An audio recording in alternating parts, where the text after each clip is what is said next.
an interesting keynote from Sarah Waddington, director of Wadds, Inc., where she advises creative consultancy management teams on company direction to deliver sustainable growth. Sarah is UK's only chartered PR practitioner and holds over 20 years of experience in helping organizations to articulate their purpose, engage stakeholders, create value, and deliver social impact. Sarah is also the founder of Future Proof, a community committed to reasserting public relations as a strategic management function, and co-founder of Socially Mobile, a not-for-profit PR training school. Today at PRAXIS, she will speak about how public relations transforms economic growth for the community through stakeholder engagement. Sarah, stage is yours. Ladies and gentlemen, let's give a warm round of applause for Sarah. See if I can get the clicker working. There we go.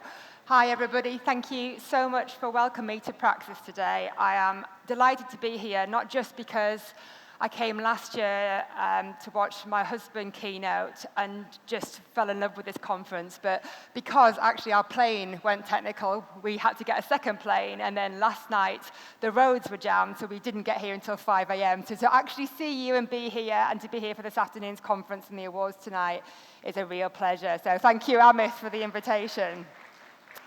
As you've just heard from the introduction, I'm Sarah Waddington. I'm the UK's only chartered director and chartered PR practitioner. I really hope that will change soon. I'm also really proud to be a social mobility activist, and you'll hear a little bit about that today. And today I'm going to talk about how PR people can work as change makers to change the communities and the economy through the stakeholder work that we do. So in terms of what you're going to hear, we're going to talk about life today, reasons for disquiet. I don't know whether you're feeling disquieted. I certainly am. Empowerment from action, really, really important. Sometimes the only way to get through things is to actually do something. I've got a few examples from the UK that I'd like to share with you. And then I want to talk to you about picking your challenge and how we hold the key to economic growth, and I really believe that. And then, of course, we're going to have the wrap-up and Q&A. But first, I actually want to start by asking you all how you are. How are you? How are you really? Because right now, it's really unsettling to be in this world of change. And I think most people will agree that it can be quite disconcerting when you put the news on. You'll be aware of the far-right riots that took place in the UK this August. They were first called demonstrations. They weren't. They were riots. And one took place literally half an hour down the road from our house. And the scale and the proximity and the blatant fascism really frightened me. And I've lived with that since. There's been a level of discomfort that has sat with me. I have a friend whose anxiety relates to keeping her child safe online. I've got another who can't understand why we're not taking faster action on climate change. And I know a colleague who's got ethical concerns about the misuse of AI. And these are things that are keeping them awake at night. And these big issues affect us all in different ways. And I'm sure you've all got something that preys on your mind that perhaps you're thinking about right now.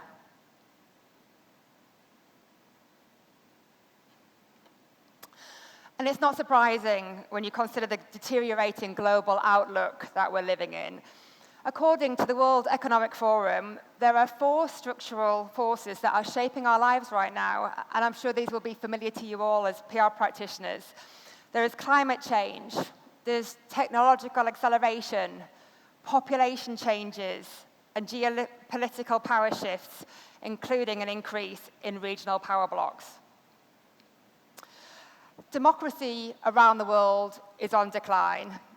Samuel Woolley, the project director for propaganda research at the University of Texas, says that 2024 is serving as a large-scale test, and elections in our leading democracies are a bellwether of what is to come for the state of global governance. And if that's not something that will make you nervous, I don't know what is.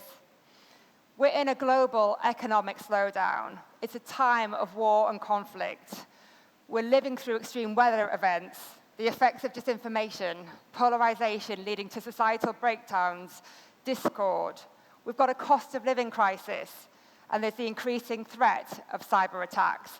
Now, for us all, that's a lot to handle, and the vast scale of these issues can feel really overwhelming. But I believe there is hope, and I believe that we, as communications leaders and stakeholder engagement experts, have the unique opportunity to pioneer change through the communities that we build and that we work with. And I believe that we can demonstrate the positive impact that public relations has on regional, national, and international economies, because our work can and does make life better. So, I spoke earlier about polarization and societal fractures. And as we know, when people's living circumstances deteriorate, it breeds a really fertile ground for discontent, and that can be manipulated by the far right and rogue states. We're seeing it all the time at the moment. And we're certainly seeing it in the UK, and for many people, there is nothing worse than feeling powerless. It's just completely disenfranchising feeling powerless. And I felt that many times in my life, and without the agency to make change. But what I've learned is the opposite to disempowerment is action. And that's what we are really well placed to do. And we need to think about this because we're often so busy serving other organizations and individuals, whether it's the public, private or third sectors, or government, we forget we can make change as individuals ourselves. We can step in with private interventions when there is a failure of the state, or because we're passionate about a cause. And that's how Socially Mobile was born. With my husband, Stephen, I just did it. Socially Mobile, let me tell you all about this little passion project of ours that was born in the pandemic. We launched Socially Mobile in 2021 to make a well-paid career in public relations accessible to everyone, regardless of background. And you might be asking, well, why? Why is that important, particularly in the UK? Well, according to the PRCA, and you'll see the PRCA CEO, James Hughes, is around and speaking too, the UK public relations profession employs almost 100,000 people across the UK. It contributes 16.7 billion to the economy. And as you know, it's a really important job.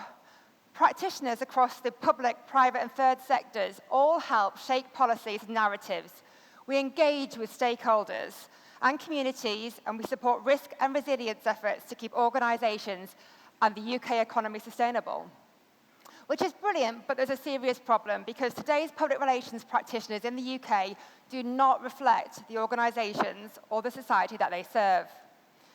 The CIPR's State of the Profession survey shows that a quarter of public relations practitioners attended fee-paying schools, compared to just 7% of the UK population. That's a massive, massive gap. Its 2024 PR population report, which is published with TalkStream, reported that 87% of practitioners are from a white ethnic background, and they make up 90% of directors. It's just not good enough. In 2021, the Creative Industries Policy and Evidence Centre reported that the UK creative industries were underrepresented by 250,000 working class people. Now, if you extrapolate that data using the PRCA census, the PR figure is likely to be more than 13,500. So what we're saying and what we're seeing is that the UK public relations industry is becoming a closed profession unless you're predominantly white, wealthy, and networked. We're just not suitably representative. Just going to take a moment to, I was really proud of these because these are graduation pictures. So these are some of our students who have gone through the program. So let me tell you about that program.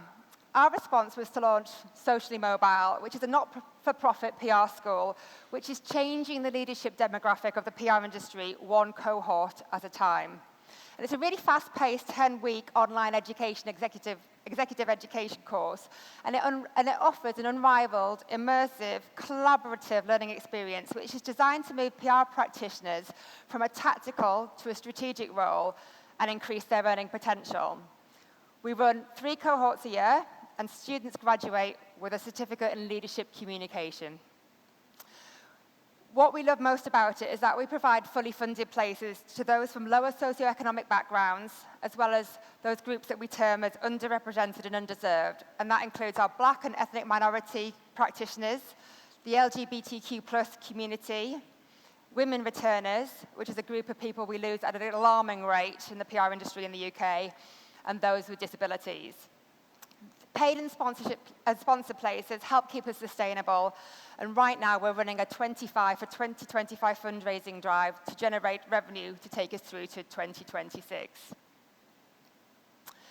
Just want to talk to you about the outcomes from the program, because these are really significant.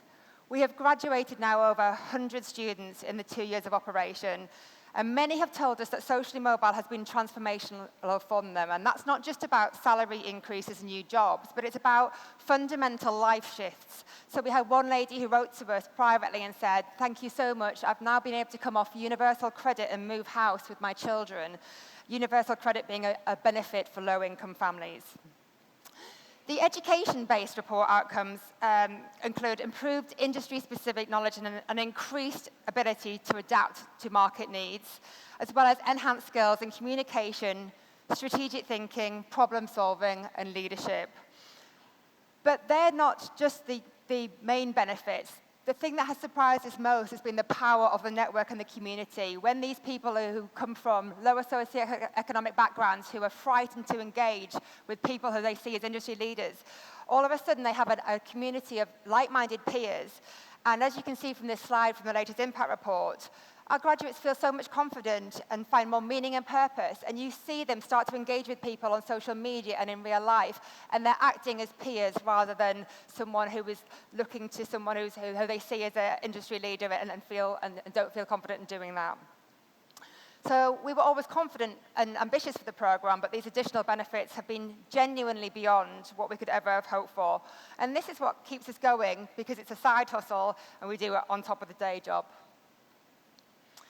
I want to talk to you about People Like Us.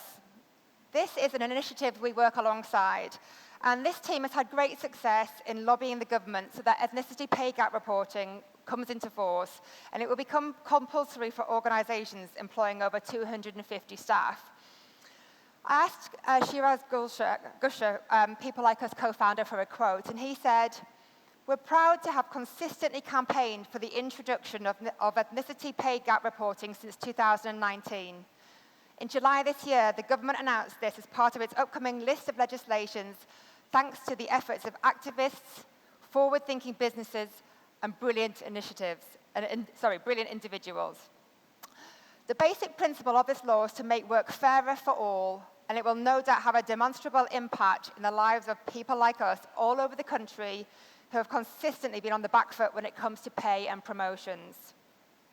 And then he added, "PR people have the ability to make a difference to real-world challenges, not just for or through our clients. It's incredibly empowering and a joy to have been a small part of that much-needed change." I'm smiling at that because you might recognize two of these lovely faces, because Shayoni Lin on the left there and Farzana Badawel in the middle both spoke at PRAXIS last year, and they both keynoted. And they, with CIPR incoming president Advita Patel on the right, have founded the Asian Communication Network. Again, I asked Farzana for a quote about why they'd done this, and she said, "After the horrific race riots and attacks on ethnic minorities in the summer of 2024, we realized how consequential the lack of ethnic representation in public relations, communications, media and marketing is to social cohesion due to disinformation, which fueled the hate leading to violence.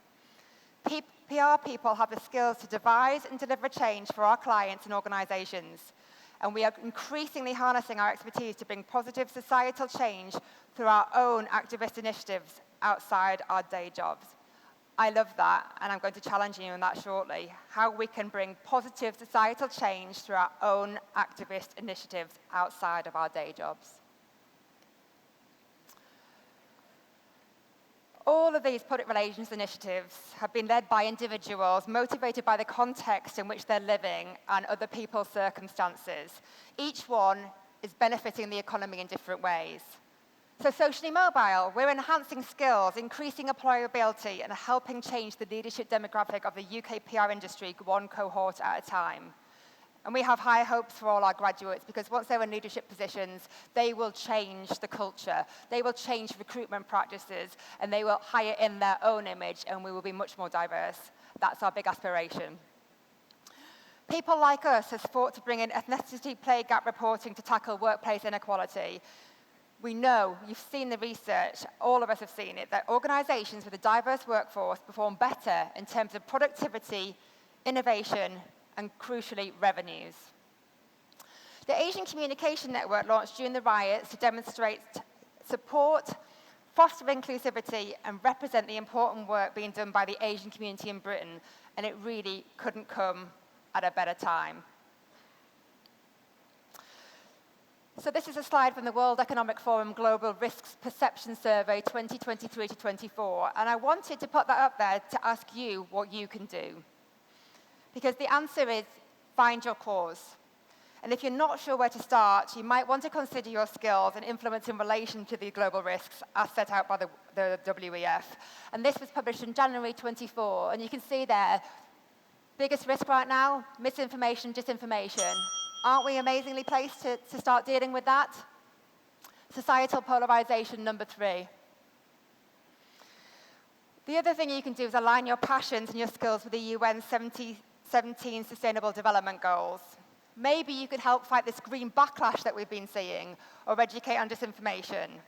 The key is to look at the challenges faced by your networks and your neighborhoods and the things that you're interested in. Yes, so the key is to start with the things that matter to you, but I will leave you with one thought, and that's that PR talent and drive and ambition plus stakeholder engagement is what leads to economic growth. Thank you for listening.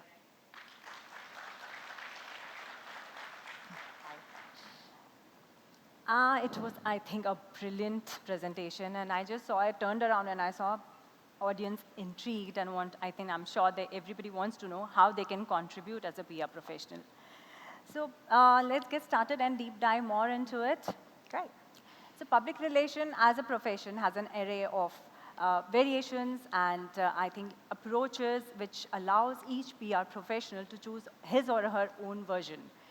Today, I think we are living in an extremely challenging world with increase in polarization, disinformation, economic challenges, and social divides. So let's discuss with Sarah today how, as a PR professional, we can bring a positive change. So my first question to you, Sarah, today is, given recent data and showing increasing polarization and societies worldwide, disinformation and social divide, how can PR professionals leverage their skills to bridge these divides and encounter the polarization? Yeah, it's a great question because we're in really tricky times, aren't we? I've never seen societal divide like it, and I feel really sad because, just to give an example, in the UK, there was a lot of mocking of people who are out rioting. And what I find really sad about it is there's a lot of classism involved with that. So if you see things on social media, you see how the media have reported it, it's like, oh, these people rioting are idiots and what they've been doing. But actually what's happened is there are some far-right and bad actors who have managed to manipulate people whose living circumstances are pretty poor at the moment and have been for a long time. So they're unhappy, and so it makes them very easy targets to manipulate. And so these are big issues, right? They're big issues because these people might not even know they're being manipulated. So it's a big question for us as PR practitioners. How do we make sure that we can engage with the communities, and what does that look like in good practice? And I think the starting point for us is that we have to make sure that our teams are representative ourselves. We have to have that diversity of thought and backgrounds in our teams. I think because that, gives us an understanding of our target markets. It helps with creative insight and innovation. And it means that if needed, you can go into different communities and perhaps you can start to co-create with them as well in terms of getting messages out. And I think that's really crucial. Some messages have to come from people within those communities. And so if we have those people on our own teams, I think that really helps. I think the other thing that we can do as corporate communicators as well is find and create safe spaces to set the tone and allow for people to debate things and not to agree. Well, it's okay to disagree, but we've got to find respectful ways of doing that, and places where people can listen to each other to understand different perspectives. Because I think, take that example in the UK, if you came into, for example, the city near us where there was a riot, half an hour away, you'd suddenly realise that this was not about a fight against immigrants per se, which is what the media and the Reform Party would have us believe. It's about upset and unease about poverty and not being able to get the care and the education of your kids. And all of a sudden that provides a very different slant. And it means that we can then get in there and start to influence with messaging and broker an interaction perhaps between local government and those communities and influence policy. So I think that's really important in terms of setting spaces for disagreement, so that can be done respectfully, and seeking to understand, not always trying to look for unity. What I'd quite like to do is also signpost people to a piece by Mara Pawinska-Skims that was in Provoke Media just this week. And she's written a brilliant piece about joy as a strategy, and it's really thought-provoking because it came just at the right time as I was preparing for this keynote. And one of the things she talks about is how, as professional communicators, it's really important for us to help build a positive view of the future. And I really took that to heart because we've had, just like most countries, we've had a big political election this year. And there was just no vision for the future.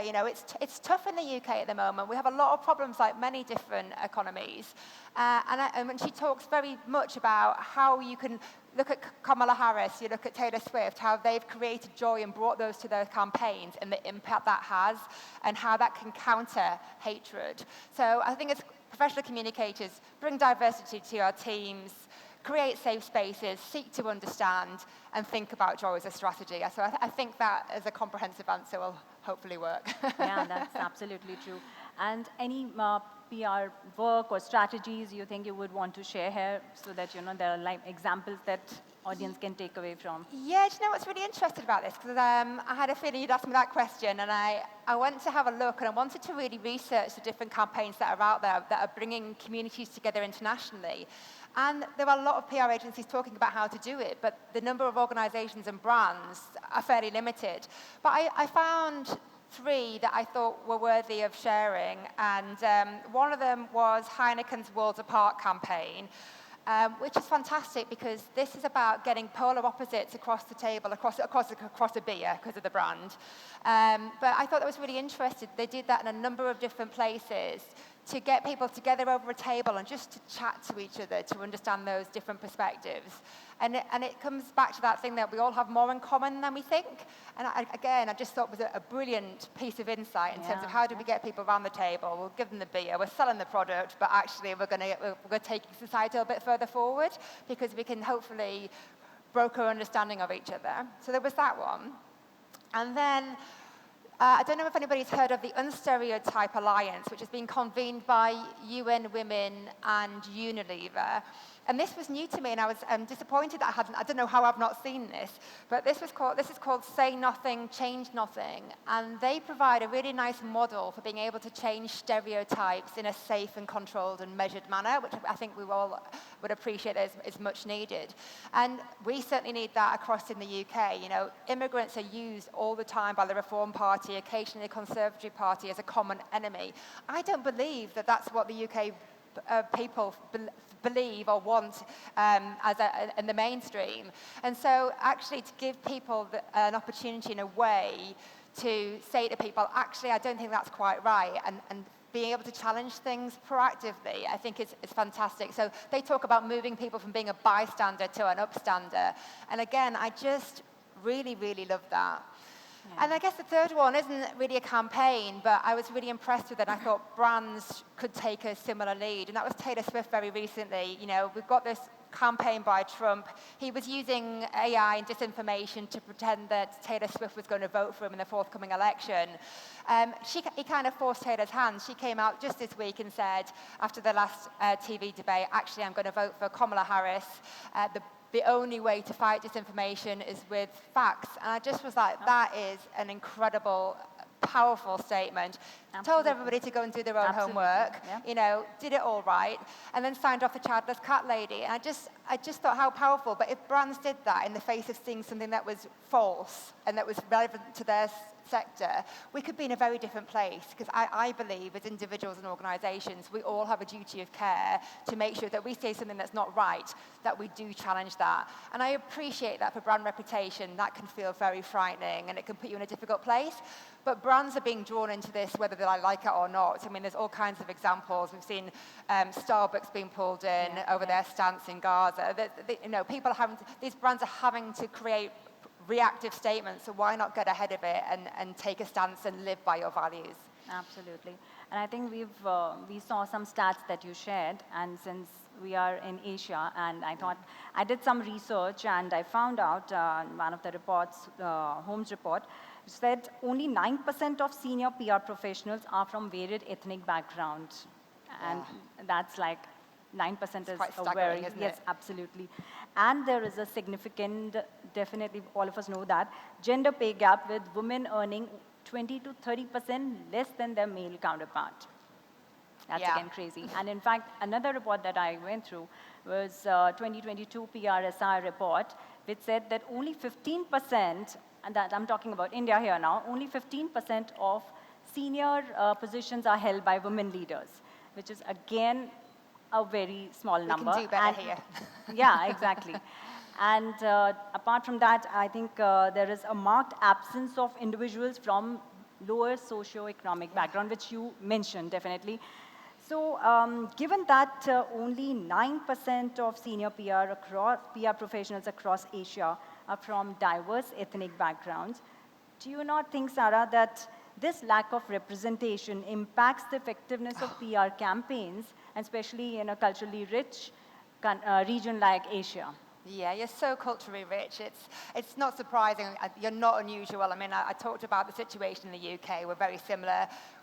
I find it appalling. I kind of don't know why it's taking so long. I keep telling myself it's going to take a generation to change things, and that's why we've got this stealth mode of socially mobile cohort army going out to change things. But it's taking longer than it should, and it's astonishing to me, really, because this is about credibility and resonance, in terms of how we do business. So we have to have diverse teams to be able to serve the communities that we're representing. And I think what we can do better comes back down to governance. Now, I'm a non-exec director day to day, so I work with creative agency bosses. And one of the things we always look at is the makeup of the team and how they're recruiting. And every good business should be doing audits and measuring things like diversity gaps, ethnicity, socioeconomic diversity, disability, sexuality, all the pay gaps.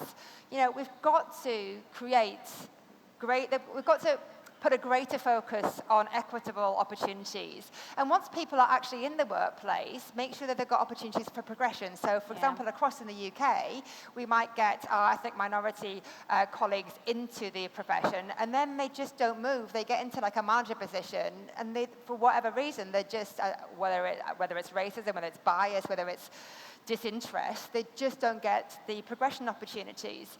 The CIPR State of the Profession report just last week said that actually white practitioners in the UK are getting more training opportunities, and they're less likely to have requests for training turned down.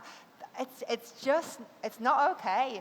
And in the UK, you see the work from people like us, so they will start to do ethnicity pay gap reporting, and we do have to do gender pay gap, but it's not good enough because it doesn't go far enough, because that's only for organizations that are employing 250 people plus. Now, we're an economy driven by SMEs. I think it's something like 98% SMEs in the UK, so the legislation is almost pointless. We're not forced to do it, and until that regulation comes into place, there's not enough of a lever, I don't think. Exactly, and considering in India as well, like I think 70%, 60 to 70% people, there are women here in participating here. So now what steps do you think as an agency should take to ensure their leadership reflects the community that they are serving? Because I think that's something the community that they serve, now if the leadership is just kind of 9% coming from the ethnic background, how do you see that happening? What steps agencies should take? Yeah, we just need to widen how we're picking from the talent pool. You have a huge, as you said, culturally rich talent pool, and you're not picking from it. And it does take a huge change in mindset and the way you invest in your training. As an industry, I think, one of the things that Socially Mobile does is we don't ask for formal education. What we do ask is for 2 years of practical experience. So it's for kind of a mid-career practitioner. One of the things that I would love to change, which we just don't have the bandwidth to do, is how we help people from school age get into the profession. How do we teach children of school age that public relations is such a wonderful profession to get into, and there's no salary cap. You can basically build a business around you and really follow your dreams. But we don't do that yet, certainly not in the UK, not in a consistent way.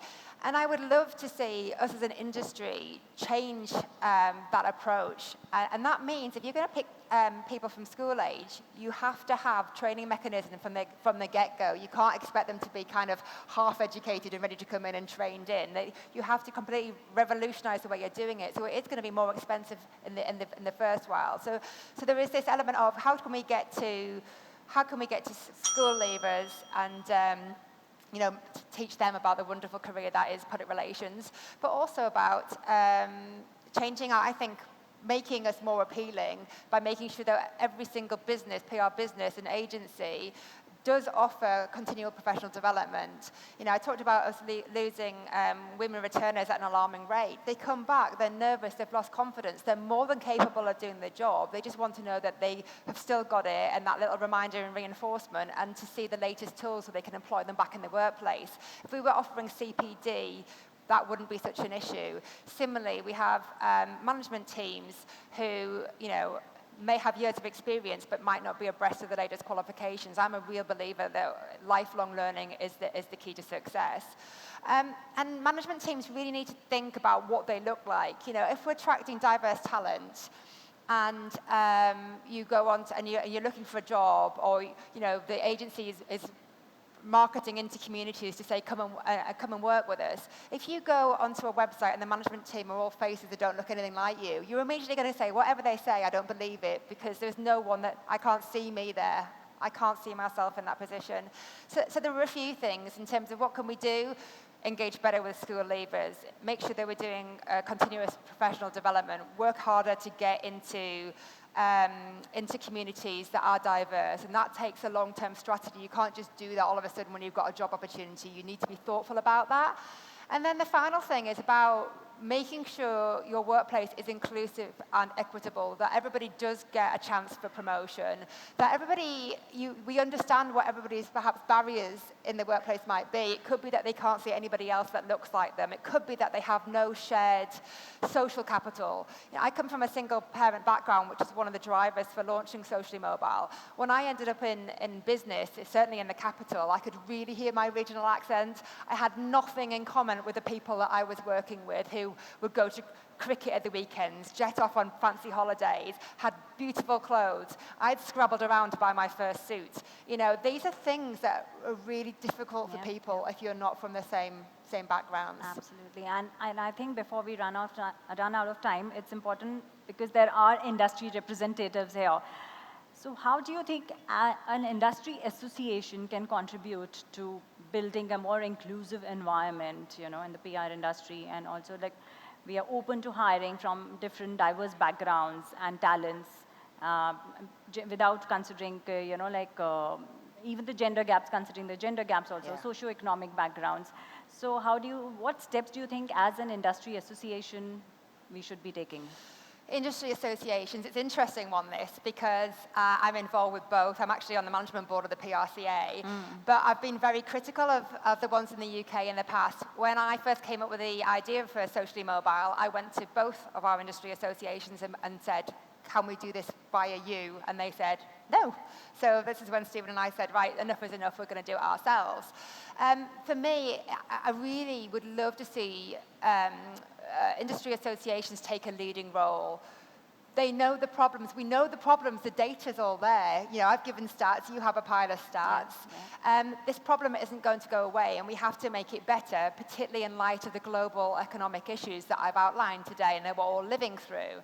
So I would love to see this in terms of what does best practice look like? How do we create this structural change that's needed? How do we change the culture of our industry so that actually having an all-white management team like we see in the UK is unacceptable? That's the big challenge. And I would love them to really push this particular mission very, very hard. So for me, that's the big dream. And I know Stephen and I won't be quiet until we get further along. I mean, like I say, we're Socially Mobile doing its bit, but this needs consistency, and it needs pace and momentum, and it needs investment in. So I think that would be the big challenge in terms of how do the associations also around the different countries work together to do this, because we don't need to do it in isolation. There's lots of learning and experience that we can bring together. And actually, as we know, practitioners move around. We all travel. Look at the pool of talent we can all be picking from, and we see that a lot. You know, you want to work across different cultures and different countries. You know, we should all have a common goal to make sure that all our teams are representative. Absolutely, and I think it really will contribute a lot to the country's economic growth as well. 100%. Yeah. So I think, we've learned that, all of us know that PR, public relations as a profession, it's just not about shaping the narratives, it's about driving the change, fostering inclusivity, and also building resilient communities. So thank you so much, Sarah. Thank you so much.